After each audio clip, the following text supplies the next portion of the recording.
सभी साथियों को कुमार राजेश का नमस्कार। साथियों, आज हम बात करेंगे सिखों के 10वें गुरु के बारे में। गुरु गोविंद सिंह जी सिखों के 10वें गुरु थे। इन्हें अंतिम गुरु कहा जाता है। वे खालसा के सृजन के लिए प्रसिद्ध हैं।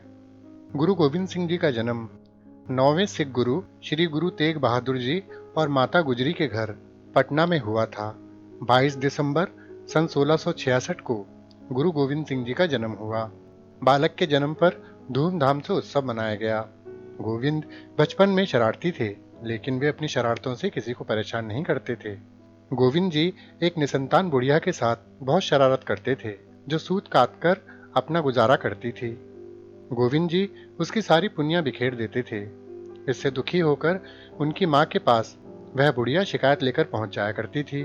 माता गुजरी पैसे देकर उस बुढ़िया को खुश कर देती थी। जब माता गुजरी ने गोविंद से बुढ़िया को तंग करने का कारण पूछा, तो उन्होंने सहज भाव से कहा, उसकी गरीबी दूर करने के लिए ही मैं शरारत करता हूँ। अगर मैं उसे परेशान नहीं करूंगा तो आप उसे पैसे कैसे देंगी। इनका मूल नाम गोविंद राय था। गोविंद राय बालक को सैन्य जीवन के प्रति लगाव अपने दादा गुरु हरगोविंद सिंह से मिला था और उन्हें महान बौद्धिक संपदा भी उत्तराधिकार में मिली थी। गोविंद सिंह जी बहुभाषाविद थे। उन्हें फारसी, अरबी, संस्कृत और अपनी मातृभाषा का अच्छा ज्ञान था। पटना में जिस घर में उनका जन्म हुआ था और जिसमें उन्होंने अपने प्रथम 4 वर्ष बिताए, वहीं पर अब तखत श्री हरमिंदर जी पटना साहिब स्थित है। सन 1670 में उनका परिवार पंजाब आ गया। मार्च 1672 में उनका परिवार हिमालय के शिवालिक पहाड़ियों में स्थित चक्क नानकी नामक स्थान पर आ गया। चक्क नानकी ही आजकल आनंदपुर साहिब कहलाता है। यहीं पर इनकी शिक्षा आरंभ हुई। इन्होंने फारसी और संस्कृत की शिक्षा ली और एक योद्धा बनने के लिए सैन्य कौशल सीखा। खिलौनों से खेलने की उम्र में गोविंद जी कृपाण, कटार और धनुष बाण से खेलना पसंद करते थे। जब कश्मीरी पंडितों का जबरन धर्म परिवर्तन करके मुसलमान बनाए जाने के विरुद्ध फरियाद लेकर गुरु तेग बहादुर जी के दरबार में लोग आए, तब गुरु तेग बहादुर जी ने उनकी बात सुनी। कश्मीरी पंडितों ने कहा कि उनके सामने औरंगजेब ने यह शर्त रखी है कि है कोई ऐसा महापुरुष जो इस्लाम स्वीकार ना करे और अपनी जान दे दे। अगर ऐसा कोई महापुरुष वास्तव में है तो आप सबका धर्म परिवर्तन नहीं किया जाएगा। 9वें गुरु श्री गुरु तेग बहादुर जी यह सब सुन रहे थे। उस समय गुरु गोविंद सिंह जी 9 साल के थे। उन्होंने पिता तेग बहादुर जी से कहा, आपसे बड़ा महापुरुष और कौन हो सकता है। वहां मौजूद सभी लोग स्तब्ध हो गए। कश्मीरी पंडितों की फरियाद सुनकर और अपने बालक की बात सुनकर गुरु तेग बहादुर जी सोचने पर मजबूर हो गए और उन्होंने इस बात को कबूल कर लिया कि वे जान दे देंगे, लेकिन इस्लाम कबूल नहीं करेंगे। इस्लाम ना स्वीकार करने के कारण औरंगजेब ने दिल्ली के चांदनी चौक में सार्वजनिक रूप से गुरु तेग बहादुर जी का सिर कटवा दिया। इसके बाद मात्र 9 वर्ष की उम्र में गोविंद राय सिखों के 10वें गुरु घोषित हुए। 10वें गुरु बनने के बाद भी उनकी शिक्षा जारी रही। शिक्षा के अंतर्गत उन्होंने लिखना, पढ़ना, घुड़सवारी तथा सैन्य कौशल सीखे। गुरु गोविंद राय जी की 3 पत्नियां थीं। इनका पहला विवाह मात्र 10 वर्ष की आयु में हो गया था। इनकी पहली पत्नी का नाम था माता जीतो। जब ये 17 वर्ष के हुए तो इनका दूसरा विवाह हुआ माता सुंदरी के साथ और 33 वर्ष की आयु में उन्होंने माता साहिब देवन से तीसरा विवाह किया। इनकी पहली पत्नी से इनके 3 पुत्र थे, जिनके नाम थे जुझार सिंह, जोरावर सिंह और फतेह सिंह। दूसरी पत्नी माता सुंदरी से इनको एक बेटा हुआ जिसका नाम था अजीत सिंह। इनकी तीसरी पत्नी से कोई संतान नहीं थी, लेकिन सिख पंथ के पन्नों पर उनका दौर भी बहुत प्रभावशाली है। सन 1685 में सिरमौर के राजा मत प्रकाश के निमंत्रण पर गुरु गोविंद राय ने अपने निवास को सिरमौर राज्य से पांवटा शहर में स्थानांतरित कर दिया था। जैसा कि हम सब जानते हैं, गोविंद जी के समय भारत पर औरंगजेब का शासन था, जो कि जबरन धर्म परिवर्तन में यकीन रखता था। सन 1687 में नादौन की लड़ाई में गुरु गोविंद सिंह, भीमचंद और अन्य मित्र राजाओं की सेनाओं ने अलिफ खान और उनके सहयोगियों की सेनाओं को हरा दिया था। फिर भंगानी के युद्ध के कुछ दिन बाद बिलासपुर की विधवा रानी चंपा ने गुरु जी से आनंदपुर साहिब वापस लौटने का अनुरोध किया, जिसे गुरुजी ने स्वीकार कर लिया। वह नवंबर 1688 में वापस आनंदपुर साहिब पहुंच गए। सन 1695 में लाहौर के मुगल मुखिया दिलावर खान ने अपने बेटे हुसैन खान को आनंदपुर साहिब पर हमला करने के लिए भेजा। मुगल सेना हार गई और हुसैन खान मारा गया। हुसैन की मृत्यु के बाद दिलावर खान ने अपने आदमियों जुझार हाडा और चंदेल राय को शिवालिक भेज दिया। हालांकि वे जसवाल के गज सिंह से हार गए थे। पहाड़ी क्षेत्र में इस तरह के घटनाक्रम मुगल सम्राट औरंगजेब के लिए चिंता का कारण बन गए और उसने क्षेत्र में मुगल अधिकार बहाल करने के लिए सेना को अपने बेटे के साथ भेजा। गुरु गोविंद जी का नेतृत्व सिख समुदाय के इतिहास में बहुत कुछ नया लेकर आया था। उन्होंने सन 1699 में बैसाखी के दिन खालसा पंथ की स्थापना की। खालसा पंथ की स्थापना गुरु गोविंद सिंह ने सन 1699 को बैसाखी वाले दिन आनंदपुर साहिब में की थी। इस दिन उन्होंने सबसे पहले 5 प्यारों को अमृतपान करवाकर खालसा बनाया और उसके बाद उन 5 प्यारों के हाथ से स्वयं भी अमृतपान किया। सतगुरु गोविंद जी ने खालसा महिमा में खालसा को काल पुरख की फौज इस पद से नवाजा है। इसी दिन खालसे के नाम के पीछे सिंह लग गया। अब गुरु गोविंद राय गुरु गोविंद सिंह बन चुके थे। गुरु गोविंद सिंह जी ने इसी दिन एक और नई परंपरा को भी जन्म दिया। सभी प्रकार की ऊंच नीच और भेदभाव को दूर करने के लिए उन्होंने आदेश दिया कि सभी सिख पुरुष अपने नाम के आगे सिंह लगाएंगे और सभी स्त्रियां अपने नाम के आगे कौर लगाएंगी। सिंह का मतलब शेर जैसा निडर पुरुष और कौर का मतलब राजकुमारी स्त्री जो साहस से भरपूर हो। उन्होंने युद्ध की प्रत्येक स्थिति में सदा तैयार रहने के लिए सिखों के लिए 5 ककार अनिवार्य घोषित किए, जिन्हें आज भी प्रत्येक सिख धारण करना अपना गौरव समझता है। ये 5 ककार हैं केश, कंघा, कच्छा, कड़ा और कृपाण। सभा में उन्होंने सबके सामने पूछा, कौन अपने सिर का बलिदान देना चाहता है? उसी समय एक स्वयं सेवक इस बात के लिए राजी हो गया और गुरु गोविंद सिंह जी उसे तंबू में ले गए और कुछ देर बाद वापस लौटे एक खून लगी हुई तलवार के साथ। गुरु जी ने दोबारा उस भीड़ के लोगों से वही सवाल दोबारा पूछा। फिर एक व्यक्ति राजी हुआ, वह भी उनके साथ गया और जब गुरु जी तंबू से बाहर निकले तो उनकी तलवार खून से सनी हुई थी। इसी प्रक्रिया को उन्होंने 5 बार दोहराया। थोड़ी देर बाद गुरु जी उन सभी 5 जीवित सेवकों के साथ वापस लौटे और उन्होंने इन्हीं को पंज प्यारे अर्थात पहले खालसा का नाम दिया। गुरु जी और उनके समर्थकों को मुगल सेनाएं निरंतर परेशान कर रही थी।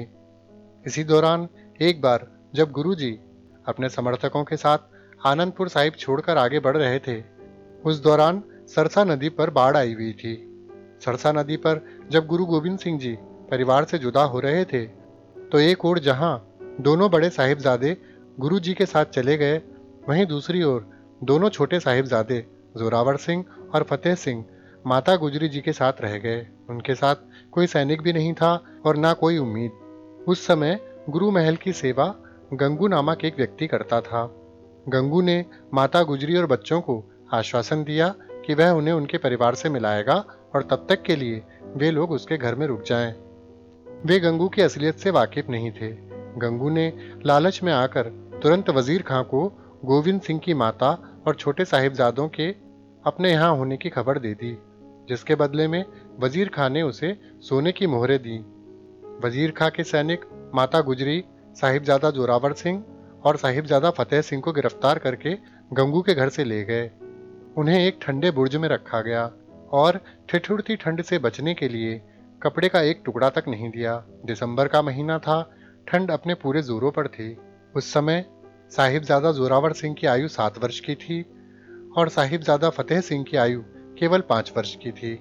रात भर ठंड में ठिठुरने के बाद सुबह होते ही इन दोनों साहिबजादों को वजीर खां के सामने पेश किया गया, जहां भरी सभा में उन्हें इस्लाम कबूल करने के लिए कहा गया। सभा में बिना किसी हिचकिचाहट के दोनों बच्चों ने जोर से जयकारा लगाया, जो बोले सो निहाल, सत श्री अकाल।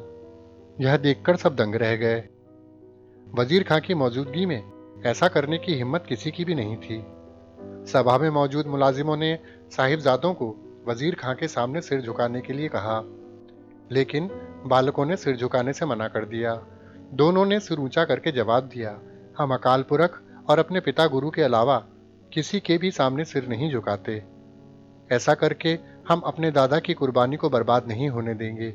यदि हमने किसी के सामने सिर झुकाया तो हम अपने दादा को क्या जवाब देंगे, जिन्होंने धर्म के नाम पर सिर कलम करवाना सही समझा, लेकिन झुकना नहीं।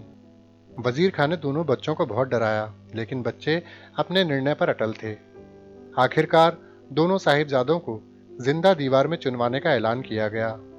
कहा जाता है, दोनों साहिबजादों को जब दीवार में चुनना आरंभ किया गया, तब उन्होंने जपूजी साहिब का पाठ करना शुरू कर दिया और दीवार पूरी होने के बाद भी अंदर से जयकारा लगाने की आवाज आई। माता गुजरी जी यह सदमा बर्दाश्त नहीं कर पाईं। वे बेहोश हो गईं और फिर उनका निधन हो गया। गोविंद सिंह जी के साथ उनके दोनों बड़े बेटे थे। चमकौर के युद्ध में गुरु जी के सबसे बड़े पुत्र अजीत सिंह अतुलनीय वीरता का प्रदर्शन करते हुए वीर गति को प्राप्त हुए। तलवारबाजी में पूरी सिख फौज में अजीत सिंह का मुकाबला कोई नहीं कर सकता था। अजीत सिंह ने मुगल सैनिकों के छक्के छुड़ा दिए थे। लड़ते लड़ते जब उनकी तलवार टूट गई थी तो उन्होंने अपनी म्यान से ही लड़ना शुरू कर दिया था और वे आखिरी सांस तक लड़ते रहे। 17 वर्ष की उम्र में वे शहीद हो गए। इनके नाम पर पंजाब के मोहाली शहर का नामकरण साहिबजादा अजीत सिंह नगर किया गया। अजीत सिंह के छोटे भाई जुझार सिंह भी युद्ध में वीर गति को प्राप्त हुए। साहिबजादा जुझार सिंह मात्र 13 वर्ष की आयु में वीर गति को प्राप्त हो गए। इस तरह गुरु गोविंद सिंह जी के चारों बच्चों को इतिहास में चार साहिबजादे के नाम से याद किया जाता है। अब गुरु जी ने औरंगजेब को एक जफरनामा भिजवाया, यानी कि विजय की चिट्ठी, जिसमें उन्होंने औरंगजेब को चेतावनी दी कि तुम्हारा साम्राज्य नष्ट करने के लिए खालसा पंथ तैयार हो गया है। दिसंबर 1704 में गुरु जी ने अपने चारों बच्चों को खो दिया था, लेकिन उनके हौसलों में कोई कमी नहीं आई थी। मई 1705 में मुक्तसर नामक स्थान पर सिखों का मुगलों से भयानक युद्ध हुआ, जिसमें गुरु जी की जीत हुई। बाद में जब गुरु जी दक्षिण गए तब इन्हें औरंगजेब की मृत्यु का पता चला। औरंगजेब ने मरते समय एक शिकस्त पत्र लिखा था। हैरानी की बात है कि जो सब कुछ लुटा चुका था, यानी गुरु जी, वे फतहनामा लिख रहे थे और जिसके पास सब कुछ था वह शिकस्तनामा लिख रहा था। औरंगजेब की मृत्यु के बाद गुरुजी ने बहादुर शाह को बादशाह बनाने में मदद की। गुरुजी और बहादुर शाह के संबंध अच्छे थे। इन संबंधों को देखकर सरहद का नवाब वजीद खां घबरा गया और उसने 2 पठान गुरुजी के पीछे लगा दिए। इन पठानों ने गुरुजी पर धोखे से घातक वार किया, जिससे 7 अक्टूबर सन 1708 में गुरुजी नांदेड़ साहिब में दिव्य ज्योति में लीन हो गए।